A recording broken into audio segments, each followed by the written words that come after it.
بسم الله الرحمن الرحيم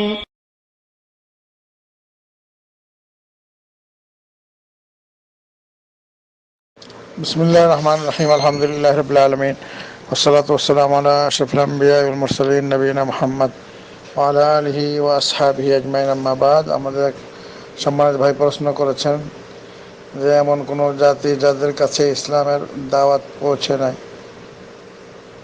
কোনো সতর্কবাণী যায় নাই, তাদের উপর আল্লাহর কি হুকুম? উত্তর হচ্ছে, আল্লাহ তাআলা পবিত্র কোরআনে বলতেছে যে ওমা কুন্না মুআযযাবিনা হাত্তা নাবআসা রাসূলা। আল্লাহ রাব্বুল আলামিন কোনো জাতিকে রসুল প্রেরণ ছাড়া শাস্তি দিবেন না।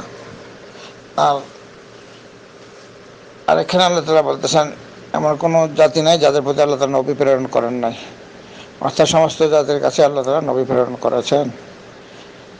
তারপরেও যদি এমন কোনো এলাকা থাকে যেখানে ইসলামের দাওয়াত পৌঁছে নাই, এটা একটা বিষয়। এই ধরনের আরও 5টা বিষয় রয়েছে। 1 নম্বর হচ্ছে যাদের কাছে ইসলামের দাওয়াত পৌঁছে নাই। 2 নম্বর কাফেরদের ছোট শিশু, যারা শিশু অবস্থায় মারা গেছে, কাফেরদের যারা বাচ্চারা ছোট অবস্থায় নাবালক অবস্থায় মারা গেছে। 3 নম্বর হচ্ছে যারা পাগলরা তো কিছুই বুঝে না। 4 নম্বর হচ্ছে যারা বয়রা বা কানে কিছুই শুনে না।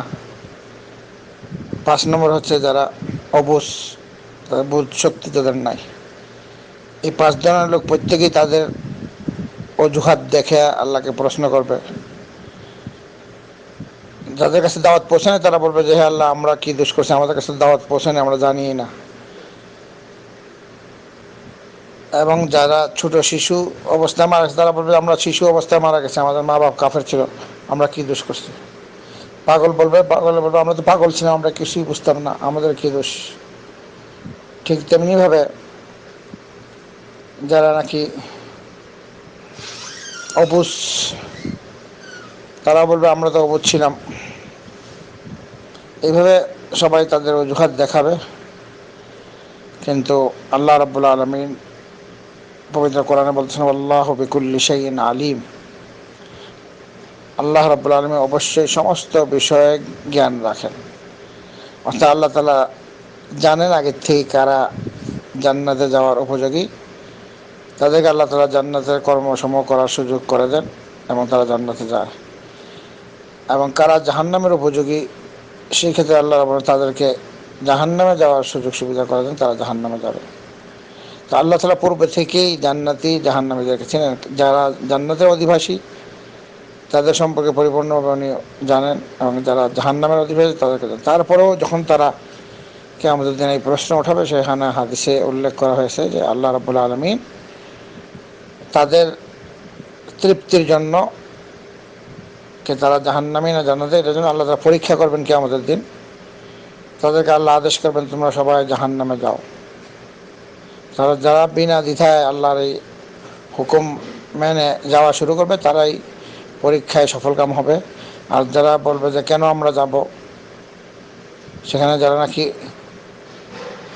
কিয়ামত সরাসরি আল্লাহর সামনে জাহান্নাম আছে, সেখানেই যারা কথা শুনবে না, তো তারা দুনিয়াতে থাকতে কিভাবে কথা শুনতো। সর্ববিষয়ে যে চূড়ান্ত ফয়সালা সেটা হচ্ছে আল্লাহ রাব্বুল আলামিন ইন্নাল্লাহা লা ইয়াযলিমু মিসকালা যাররাহ ওয়া ইন তাকু হাসানাতান ইউযাইফহা। আল্লাহ রাব্বুল আলামিন যাররা বরাবর কারোর ওপর জুলুম করবেন না, এটা আল্লাহর নীতিমালা, মহান রব্বুল আলামিন। কিন্তু কেউ যদি একটা নেকি নিয়ে আসে, এটাকে কয়েক গুণ আল্লাহ বাড়িয়ে দেবে। আল্লাহ তাআলা এত দয়ালু। কাজে আল্লাহ রাব্বুল আলামিন যারা জাহান্নামে যাওয়ার উপযোগী তাদেরকে আল্লাহ জাহান্নাম দিবেন, আর যারা জান্নাতে যাওয়ার উপযোগী তাদেরকে আল্লাহ জান্নাত দিবেন। আল্লাহ রাব্বুল আলামিন কারোর উপর যাররা পরিমাণে জুলুম করবেন না। আল্লাহ তাআলা এটা স্বয়ং ঘোষণা দিয়েছেন যে আল্লাহ রাব্বুল আলামিন ইন্নাল্লাহা লা ইয়াযলিমু মিসকালা যাররাহ ওয়া ইন তাকু হাসানাতান ইউযাইফহা ওয়া ইউতি মিন লাদুনহু আজরান আযীমা। একটা সওয়াব হয়েছে অনেক গুণ বাড়ায় দিবে, আর আল্লাহর পক্ষ থেকে আল্লাহ তাআলা অনেক বড় প্রতিদান দেবেন। এতে চিন্তার কোনো কারণ নেই। আমাদের রব, আমাদের মাবুদ আল্লাহ সুবহানাহু ওয়া তাআলা তিনি অনেক দয়ালু, অসীম দয়ালু, এবং তিনি কারোর উপর, ওনার সৃষ্টি জগতের কারোর উপর আল্লাহ রাব্বুল আলামিন যাররা পরিমাণ জুলুম করবেন না। এটা সহিহ হাদিস মুসলিমে আল্লাহ তাআলা বলছেন, ইয়া ইবাদি ইন্নী হাররামতু যুলমা আলা নাফসি ফালা তাযালামু, হে আমার বান্দাগণ, আমি আমার উপর জুলুমকে হারাম করেছি, তোমরা একে অপর উপর জুলুম করো না। তো আল্লাহ রাব্বুল আলামিন, আমরা দোয়া করি আল্লাহ তাআলা সবাইকে সঠিক হিদায়াতের রাস্তা চলার তৌফিক দান করুক এবং সবাইকে আল্লাহ রাব্বুল অনুগ্রহ করে জান্নাতে যাওয়ার তৌফিক এবং জান্নাতে যাওয়ার জন্য যে সমস্ত কর্মকাণ্ড করতে হবে সেগুলো যেন করার তৌফিক দান করেন। আমিন। ওয়া সাল্লাল্লাহু আলা নবিয়িনা মুহাম্মদ ওয়া আলা আলিহি ওয়া আসহাবিহি আজমাইন বিরহমাতিকা ইয়া আরহামার রাহিমিন।